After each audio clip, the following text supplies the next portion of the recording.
देखें, शफाफ तहकीकात भी होनी चाहिए। और इमरान खान साहब को आपको पता ही है उनकी रिवायत क्या रही है। कुछ नहीं समझ आ रहा, 35 पंचर लगा दिए नजम सेठी ने, उसके बाद कह दिया सियासी बयान है। और इस तरह के बयानात की एक तवील फहरिस्त है कि ये भी सियासी बयान था, ये तो मैंने ऐसे कह दिया था, ये मुझे इसने कह दिया था, ये मुझे उसने कह दिया था। सो उनका एक पर्सनल ट्रैक रिकॉर्ड भी है ना कि वो बेपरकी उड़ाते रहे हैं और अपना मफाद हासिल करने के लिए कुछ भी कहते रहे हैं।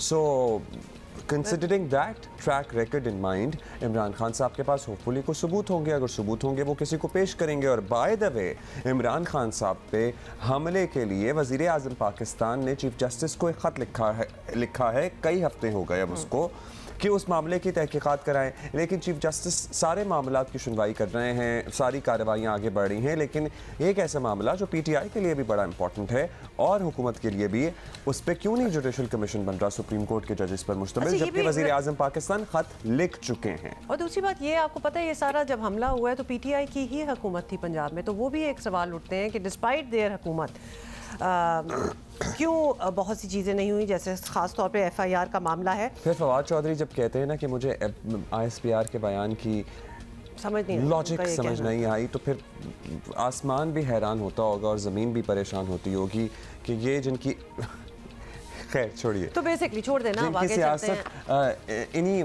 मामलात के गिर्द घूमती है और ये कहाँ से इनकी सियासत परवान चढ़ी है, आज ये लॉजिक समझने की कोशिश कर रहे हैं। अच्छा जी, साथ ही आपको बताते हैं, खैर बता भी दिया है कि हुकूमत का मौक़िफ़ है कि इमरान खान के पास अगर कोई सबूत हैं तो कानूनी रास्ते मौजूद हैं, जिस तरह भी आप भी बता रहे थे। और इदारों को सियासी मकसद के लिए बदनाम करना किसी तरह भी मुल्की मफाद में नहीं है। मुल्की मफाद वाला जो अब हो गया है ना, वो सारे सियासतदानों को एक्चुअली सीखने की बहुत ज़रूरत है। They have to be very careful about the statements that come out of their mouth, क्योंकि हार्डली मुल्की मफाद होता है। हमारे साथ मौजूद हैं, उनसे बात करते हैं। राना साहब शुक्रिया। राना साहब, कल से काफ़ी हैजानी कैफियत सी है, मुल्क इस वक्त एक आइनी सियासी बहरान का शिकार है, इलेक्शन का कुछ पता नहीं चल रहा है, जो मार्केट का एतमाद था वो भी मुतासर हो रहा है। अब ये भी मामला नहीं क्लियर है कि सियासी क़यादत क्या किसी एक तारीख पर मुत्तफ़िक हो जाएगी, नहीं हो जाएगी। तो क्या मुज़ाकरात में, सबसे पहले तो मुज़ाकरात की बात कर लें, बाकायदा डेडलॉक आ चुका है? इलेक्शन के तारीख के हवाले से हम मुज़ाकरात की बात कर रहे हैं जिसकी चंद राउंड हुए हैं, या बात आगे बढ़ सकती है अभी भी? नहीं, मुल्क जो है वो इस वक्त एक फितने का शिकार है और ये फितना जो है ये 2014 से मुसलसल मुल्क में अफरा तफरी और अनारकी फैलाने की जो है वो कोशिश कर रहा है। ये धरने से शुरू हुआ था और अब धरनों के ऊपर कभी लॉन्ग मार्च, कभी शॉर्ट मार्च, कभी इस्लामाबाद का घिराव, फिर असम्बलियाँ तोड़ दो, फिर लॉन्ग मार्च कर लो, फिर जेल भरनी शुरू कर दो। तो ये उसके हथकंडे हैं जिसकी वजह से मुल्क में यकीनन एक सियासी तौर पे अदम इस्तेहकाम है। जहाँ तक इलेक्शन का तल्लक है तो आइन में दर्ज है कि असम्बलियों की कितनी मुद्दत होती है और वो दर्ज है कि कब मुद्दत पूरी होगी, उसके बाद पूरे मुल्क में केयर टेकर सेटअप होगा और उसके बाद इलेक्शन होगा। इसमें तो किसी को ना शक होना चाहिए ना शुबा होना चाहिए। अब अगर एक आदमी जो है वो अपनी धौंस से, अपनी जो है वो तकब्बर से, अपनी हट धर्मी और गुंडागर्दी से अगर वो चाहे कि वो अपने तौर पे जो है वो टेबल टर्न करेगा और अपने तौर पे जो है वो पाकिस्तान के जमहूरी निज़ाम को, सिस्टम को डिक्टेट करेगा, तो उसमें ठीक है, अगर वो कामयाब हो सकता है तो हो जाए। बाकी तो हमारी ये कोशिश है कि इस किस्म की हट धर्मी और इस किस्म की सियासत जो है उसको नाकाम किया जाए। तो इसलिए 14 मई को तो इलेक्शन नहीं हो रहे। बाकी जो असम्बलियों की मुद्दत है वो अगस्त में पूरी हो रही है और उसके 60 दिन बाद इलेक्शन जो है वही अक्टूबर में बनते हैं। तो हमें पूरी उम्मीद है कि इंशाअल्लाह अक्टूबर में जो है वो इलेक्शन होंगे। अच्छा राना साहब, आपने अब ये बिल्कुल वाजे कर भी दी है, खुद ही कह के भी कि हुकूमत किसी तौर 14 मई को पंजाब इलेक्शन करवाने के लिए तैयार नहीं है। तो अगर हुकूमत इस मामले में लचक के लिए तैयार नहीं है तो फिर अदालत से ये तवक्को क्यों है कि वो अपने हुक्म से पीछे हटे या वो कोई फ्लेक्सिबिलिटी दिखाएं? तो वो तो होने नहीं वाला। तो ना अहलियाँ होंगी, ऑब्वियसली कुछ ना कुछ तो होगा। तैयार हैं आप फॉर कॉन्सिक्वेंसेस? नहीं, अदालत कोई सियासी जमात है, उसका कोई मुकाबला है हमारे साथ कि उसने पीछे हटना है या हमने पीछे हटना है। अदालत जो है उसने एक फ़ैसला किया और वो फ़ैसला जो है वो इम्प्लीमेंट नहीं हो सका और उसकी बाकायदा वजूहात हैं। एक सूबे में, जिस सूबे में कौमी असम्बली की तकरीबन 53% सीटें हैं, उसमें अगर पहले इलेक्शन हो के वहाँ पे एक सियासी हुकूमत वजूद में आ जाए और जनरल इलेक्शन के वक्त वहाँ पे वही सियासी हुकूमत मौजूद हो और केयर टेकर सेटअप ना हो, तो ये आइनी स्कीम के भी बरक्स है और वो फिर हुकूमत जो है वो डिक्टेट करेगी पूरे मुल्क के इलेक्शन को। और ये तीनों सूबों के साथ सियासी तौर पे और जमहूरी तौर पे जो है एक नाहमवारी और इंतहाई जो है वो उनके साथ एक ज़्यादती की बात होगी। तो इसलिए उन सूबों का भी एहतजाज था और बाकी जो साहब और राय लोग हैं उनका भी ये ख्याल था कि किसी एक सूबे में जो है वो इलेक्शन का होना और बाकी सूबों में ना होना जो है ये ना तो आइनी जो स्कीम है उसके मुताबिक है और इसके जो है वो असरात भी मुल्की सियासत पे और आने वाले जनरल इलेक्शन पे जो है वो बड़े डैमेजिंग हो सकते हैं। तो मामला ये है कि जहाँ तक इस बात की रट है कि जी 90 दिन भाई ये कि खैबर पख्तूनख्वा में 90 दिन नहीं है, वहाँ पे 90 दिन का मतलब 180 दिन है। वहाँ पे तो कोई बात नहीं कर रहा कि जी वहाँ पे इलेक्शन क्यों नहीं हो रहे। सिर्फ़ और सिर्फ पंजाब को डिस्टेबल करने के लिए और फेडरेशन को नुकसान पहुँचाने के लिए जो है इस बात पे जो है वो खामखा एक तनाज़ा जो है वो खड़ा किया गया है जो कि कामयाब नहीं हो सका। अदालत उज़्मा को चाहिए कि वो इस मामले में जो है वो आइन को और मुल्क का जो वसी तर मुफाद है उसको पेश नज़र रखे और इस मामले में पार्लियामेंट के साथ महाजराई करना जो है ये इंतहाई नुकसानदेह होगा। और हमें उम्मीद है कि अदालत उज़्मा जो है, सुप्रीम कोर्ट जो है वो पार्लियामेंट के मुकाबल खड़ा होने की बजाय वो इज्तिमाई दानिश की तरफ जाएंगे। अच्छा राना साहब ये बताइएगा, ये तो आप लोगों के पता नहीं कन्विंस कर पाए, जो भी आप बातें यहाँ कर रहे हैं, जो भी तौजीहात आप यहाँ पेश करते हैं, अदालत में आपके वकला अपेरेंटली कन्विंस नहीं कर पाते जज साहिबान को। अब ये बता दीजिए कि ये सिलसिला चलता रहता है, इलेक्शन नहीं होते जो कि अपेरेंटली अभी 14 को नहीं हो रहे हैं, अदलिया के साथ महाजराई भी ख़त्म नहीं होती है। आप जो भी कह लें महाजराई तो है। इमरान खान साहब आपको पता ही है ऐलान कर चुके हैं भरपूर मुहिम चलाएंगे, सड़कों पर आएंगे, अल्टीमेटस का लॉन्ग मार्च भी हो सकता है वंस अगेन। अब आप उनको एहतजाज की आज़ादी देंगे, मुकम्मल प्रोटेक्शन भी आपको पता ही है, सिक्योरिटी कंसर्न्स भी हैं, वो आप लोग देंगे, उसमें कोई रोड़े तो नहीं अटकाएंगे?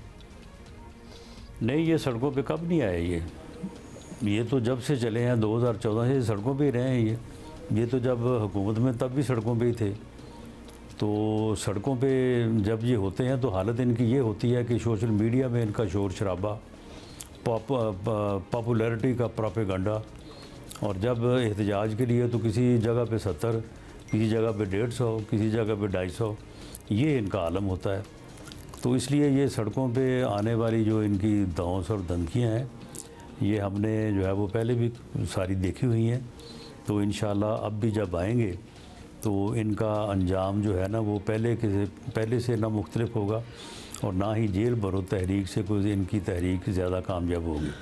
फिर इनका हाल यही होता है कि पहले खुशी खुशी जेल चले जाते हैं और उसके बाद वहाँ पे जाकर रोते हैं कि जी हमें फौरी तौर पे जो है वो रिहा किया जाए। 6 दिन से ज़्यादा जो जेल नहीं काट सकते, 6 दिन से ज़्यादा इनको जेल में रहना पड़े तो रोना शुरू कर देते हैं, इनको तन्हाई महसूस होना शुरू हो जाती है। और दूसरों को तो कई महीनों और सालों जो है वो तन्हाई कभी इनको महसूस नहीं हुई थी। तो इसलिए ये मम्मी डैडी कल्चर के लोग हैं, ये सिर्फ सोशल मीडिया के ऊपर जो सारी तहरीक चला सकते हैं, सोशल मीडिया के ऊपर जो सड़कें होती हैं उन सड़कों के ऊपर एहतजाज कर सकते हैं। बाकी जो है वो कोई इसका इम्कान नहीं है कि ये को आके जो है वो किसी किस्म की तहरीक को जो है वो चला सके। अच्छा चले राना साहब, फाइनली एक सवाल इमरान खान से मुताल्लिक, एक और सवाल है सॉरी, लेकिन इमरान खान ने हालिया तकरीर में एक बार फिर अपने कत्ल की साजिश का इल्ज़ाम दोहराया है। एक बार फिर आला अफसरान के नाम लिए हैं उन्होंने। तो क्या अब ये ज़रूरी नहीं हो गया कि मुकम्मल तफ्तीश करा कर खान साहब की तसल्ली करा दी जाए? मतलब ये काफ़ी देर से ड्रैग भी हो रहा है मामला। He has some valid points as well. तो ये इल्ज़ामात का सिलसिला चलते रहना भी अच्छी बात नहीं है, तो इसको अब ख़त्म करें, अब इसकी तहकीकात कराएं। नहीं, देखें, नॉन सीरियस चीज़ों को जो है वो सीरियस अंदाज में नहीं लेना चाहिए। ये तो इनका जो है वो वतीरा है, झूठ बोलना, झूठे इल्ज़ामात लगाना, पहले लगाए गए इल्ज़ामात से यू टर्न ले लेना, फिर कहना कि नहीं वो बात गलत थी, अब जो मैं कर रहा हूँ वो सही है। जानबूझ के जो है वो झूठ बोलता है ये। तो इसके झूठ को सीरियस लेके को उसकी तफ्तीश करवाने या इन चीज़ों में वक्त ज़ाया करने की कोई ज़रूरत नहीं है।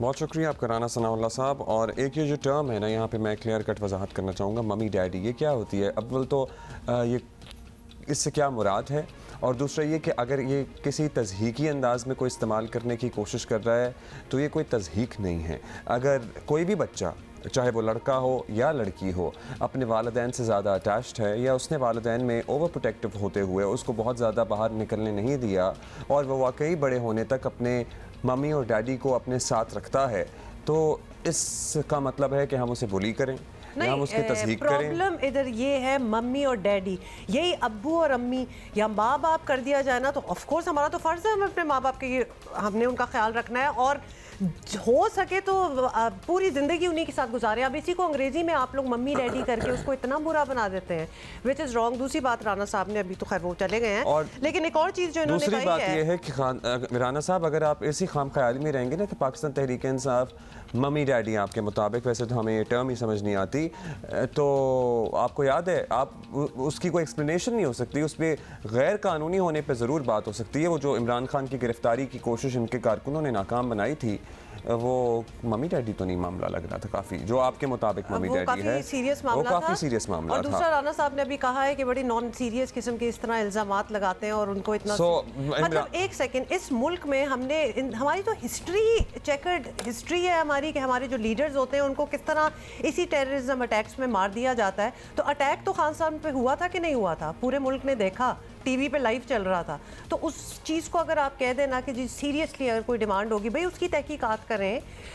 नॉट ओनली खान साहब, everybody, every Pakistani wants to know कि उधर क्या हुआ था और कौन रिस्पॉन्सिबल है उसका, तो लिहाजा उसको इस तरह निगेट ना करें प्लीज़। और प्लीज़ अब ये जो टर्म है ना डेरोगेटरी के, औरतों की तरह रोना बंद करो, मम्मी डैडियों की तरह एक्ट करना बंद करो, we need to get over these terms. ये बहुत पुरानी बातें लगती हैं, ये पिछली सदी की बातें हो जानी चाहिए ऑलरेडी। अगर कुछ बच्चे ज़रा मुख्तलिफ बिहेव करते हैं तो आप उन्हें मम्मी डैडी का लक़ब देकर उनको बुली करने की राह हमवार नहीं कर सकते। और अगर हमारे सियासी लीडरान ये प्रेसिडेंट सेट करेंगे तो फिर ये सिलसिला ट्रिकल डाउन होगा और आवाम से फिर बच्चों तक आता है। और हमने बच्चों की जिंदगियां स्कूलों में तबाह होते हुए देखी हैं ओनली बिकॉज ऑफ दीज, ये जो ठप्पे लगा दिए जाते हैं ना, ये टर्मिनोलॉजी जो लगा दी जाती है। एंड राना साहब, we expect you to understand that. So मतलब आप तो बड़े we need to be a little सियासतदान हैं। more sensitive towards people, I think.